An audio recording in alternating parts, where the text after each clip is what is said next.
दोस्तों, इसमें हम देखेंगे कि गद्यांश से कैसे आंसर दिया जाता है। जो आपको परीक्षा में गद्यांश देखने को 5 नंबर 5 क्वेश्चन आता है, 5 प्रश्न रहता है, आपको 10 नंबर का आता है। एक प्रश्न 10 नंबर आता है और एक प्रश्न को 2 नंबर दिया जाता है। तो आइए इसको देख लेते हैं कि कैसे हम लोग गद्यांश का आंसर देंगे। गद्यांश ये पढ़ लेंगे पहले। वैश्वीकरण का अर्थ क्या है? अर्थव्यवस्था के बीच में अर्थव्यवस्था के साथ जोड़ना, प्रत्येक देश का अन्य देशों के साथ बिना किसी प्रतिबंध के पूंजी, तकनीक और व्यापार आदान प्रदान। वैश्वीकरण भारत के नवीन आर्थिक नीतियाँ वैश्वीकरण की परिभाषित करने के लगी हुई है। हमारे उद्देश्य भारत अर्थव्यवस्था का विश्व अन्य अर्थव्यवस्था के साथ तारतम्य बनाना है। इसके अंतर्गत सभी वस्तुओं को आयात में खुली छूट, सीमा शुल्क में कमी, विदेश पूंजी मुक्त प्रवाह की अनुमति, सेवा क्षेत्र के विशेषकर बैंकिंग, सेवा, बीमा और जहाजरानी क्षेत्रों में विदेश पूंजी छूट की स्पर्शों को परिवर्तनशील करना, उदारीकरण और निजीकरण की आर्थिक सुधारों के कई कार्यक्रम चलाए जा रहे हैं। परिणाम स्वरूप कई क्षेत्रों में उपलब्धि उत्साहवर्धक विदेश मुद्रा के भंडार काफ़ी बढ़ गए हैं, किंतु निर्यात और कृषि के दर के गतिरोध उत्पन्न हुआ और विश्व व्यापारी मंदी के बावजूद चीन को छोड़कर अन्य विकासशील देश की तुलना में भारत का सकल घरेलू उत्पाद की दर अधिक है, किंतु सामाजिक क्षेत्रों में प्रगति संतोषजनक नहीं है। इसका देखिए प्रश्न कैसे आएगा कि वैश्वीकरण से आप क्या समझते हैं। आपको उत्तर लिखना होगा, उत्तर देकर क का मतलब कि ये आपको देखने को मिलेगा 5। ये चाहें तो आप क नहीं लेंगे यहाँ पर, लेकिन लेना होगा उसमें, क्योंकि उसमें जो आपको प्रश्न आएगा उसमें आपको क ख ग घ अंग तक दिया रहेगा, ऐसे लिखा रहेगा। और उसके बाद आपको आंसर जब लिखने जाना है ऐसे प्रश्न रहेगा। अब उसका आंसर लिखना है आपको, तो आंसर शीट पर तो आप लिखेंगे उत्तर, उसके बाद लिखेंगे क, उसके बाद इसका आंसर देंगे कि वैश्वीकरण क्या है। तो उत्तर देने के लिए देखिए वैश्वीकरण क्या है, इसी में से आपको छांट कर लिखना है। तो यहाँ पर होगा वैश्वीकरण। तो यहाँ पर वैश्वीकरण का अर्थ है, देखिए यहाँ पर लिखा है वैश्वीकरण का अर्थ देश के अर्थव्यवस्था को विश्व स्वास्थ्य के साथ जोड़ना, अर्थात प्रत्येक देश का अन्य देशों को बिना किसी प्रतिबंध के पूंजी, तकनीक, व्यापार प्रदान करना ही वैश्वीकरण है।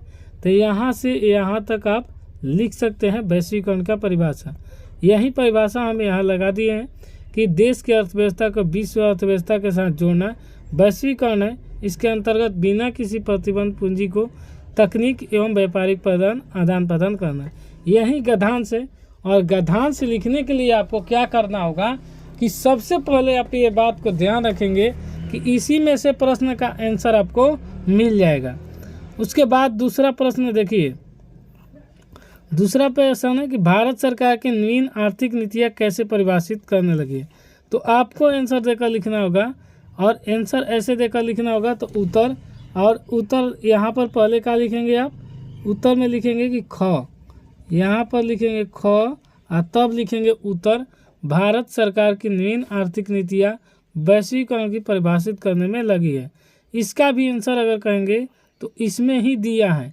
पूछेंगे कहाँ दिया है, तो देखिए यहाँ पर लिखा है भारत, यहाँ पर भारत सरकार की विश्व अन्य, यहाँ पर देखिए लिखा है भारत की नवीन आर्थिक नीतियाँ वैश्वीकरण को परिभाषित करने में लगी है। ये हो जाएगा दूसरा का आंसर। तो आंसर उसी में से छांटना है, यही है गद्यांश। और जब ऐसे आपको करने आ गया तो 10 नंबर आपका हिंदी में फिक्स हो जाएगा। इस तरह आपको अगर पसंद आया तो लाइक ज़रूर कर लीजिए। कोई दिक्कत हो तो कमेंट बॉक्स खुला है, कमेंट जरूर कीजिएगा। तीसरा क्वेश्चन है निजीकरण से आप क्या समझते हैं। उत्तर लिखेंगे ग देकर आप लिखेंगे। और निजीकरण से अभिप्राय है कि निजी क्षेत्र की सेवाएं, देखिए यहाँ पर निजीकरण का लिखा हुआ है कि निजीकरण क्या है। तो पढ़ेंगे यहाँ पर, तो निजीकरण इसमें अभी हमने देखा है, और इसमें निजीकरण यहाँ पर देखिए लिखा है उदारीकरण, इसके आगे होगा कहीं। इसमें अर्थव्यवस्था को तरमय बनाना, आयात के खुली छूट, सीमा शुल्क, पूंजी निर्माण मुक्त करना, अनुमति, सेवा क्षेत्र अधिकार आदि जो बीमा के जहाजरानी क्षेत्र में आते हैं, ये संपूर्ण परिवर्तन है उदारीकरण के। निजीकरण इसके आगे है कि निजीकरण आदि आर्थिक सुधार के कई कार्यक्रम चलाए गए, जिसके परिणाम स्वरूप कई उपलब्धियां हैं। विदेशी मुद्रा भंडार काफ़ी बढ़ गया, किंतु निर्यात, कृषि दर, गतिविधि, तो ये सब निजीकरण आपको ये देखकर इसी में से लिखना है। और यहाँ पर निजीकरण का अभिप्राय निजी क्षेत्र द्वारा सार्वजनिक उद्यमों को पूर्ण रूप से आंशिक रूप से स्वामित्व प्राप्त करना और उनका प्रबंध करना है। इसी प्रकार वैश्वीकरण का आप क्या समझते हैं, तो उसी में लिखा है वैश्वीकरण का उद्देश्य विश्व का अन्य अर्थव्यवस्था के साथ तारतम्य बनाना है। आंसर ऐसे ही लिखेंगे तभी आपको नंबर मिलेगा और क्वेश्चन गुरुजी लोग को भी देखने में आपको आसानी लगेगा। जैसे अंगों का लिखना है तो अंगों का उत्तर दे दीजिए, वैश्वीकरण का अंतर्गत सब उसी में दिया रहेगा, इसी में से आपको आंसर खोज कर लिखना है। तो आपको मिला लेना है वैश्वीकरण के अंतर्गत किस प्रमुख वस्तुओं को आयात की छूट है, तो इसमें लिखा है खुली छूट है, सीमा शुल्क, विदेशी पूंजी, मुक्त प्रवाह, सेवा क्षेत्र, ये सब इसमें अभी आपको दिखा देते हैं। यहाँ पर लिखा हुआ है, देख लीजिए यहाँ पर कि बैंकिंग सीमा छूट, सब शुल्क, कमी, विदेश पूंजी आदि, ये सब छूट के रुपये में परिवर्तनशील करना है। तो ये हो गया अंग का। एक और रहेगा, जैसे आपको ये आएगा तो 5-10 नंबर का ये आएगा, तो इसके 2 गद्यांश रहेंगे। देखिए एक अथवा में देकर करेगा, 5 × 2 मतलब कि 5 प्रश्न आपको 2-2 नंबर का रहेगा। तो आपको 2 और देखिए अथवा में रहेगा, तो अथवा में ये प्रश्न रहेगा। अथवा में सेम यही है, इसका लिखा रहेगा विद्युत शक्ति ऊर्जा का महत्वपूर्ण स्रोत, वर्तमान विश्व का विद्युत का प्रति व्यक्ति उद्योग उपयोग का सूचकांक माना जाता है। प्रवाह में जल, अन्य स्रोत के उत्पन्न शक्ति जल का विद्युत कहते हैं। जल विद्युत में उत्पादन कोयला, पेट्रोलियम, प्राकृतिक गैस, प्राप्त ऊष्मा का उपयोग किया जाता है, ताप विद्युत कहते हैं। अतिरिक्त विद्युत को उत्पादन के खनिज में विखंडन भी होता है, जिसे परमाणु विद्युत कहा जाता है और ताप विद्युत का रूप है। तो ये देख लिए, इसका भी आंसर सेम उसी तरह, लेकिन आपको इसका आंसर देना होगा। मान लीजिए आपको उसका नहीं आया तो अथवा का, तो अथवा का आंसर देखने का सीख लीजिए। यहाँ पर अथवा लिख दीजिएगा।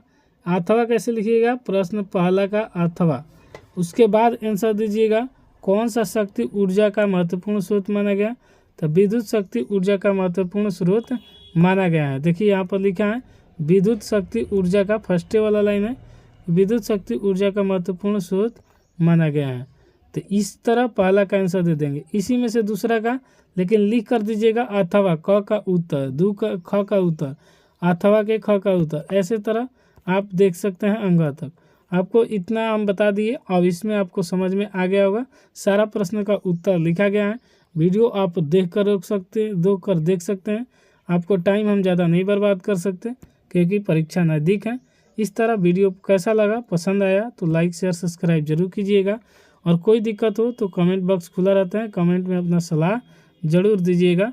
और बाकी किसी भी टॉपिक का वीडियो आपको चेक करना है तो प्रकाश नॉलेज सॉल्यूशन चैनल लिखकर आप जाकर वहां डाउनलोड कर लीजिए। इसका PDF भी जाकर, इसका लिंक डिस्क्रिप्शन बॉक्स में टेलीग्राम पर है, जाकर आप डाउनलोड कर सकते हैं। तो इस तरह मिलते हैं इसी के साथ नेक्स्ट वीडियो में, तब तक के लिए जय हिंद।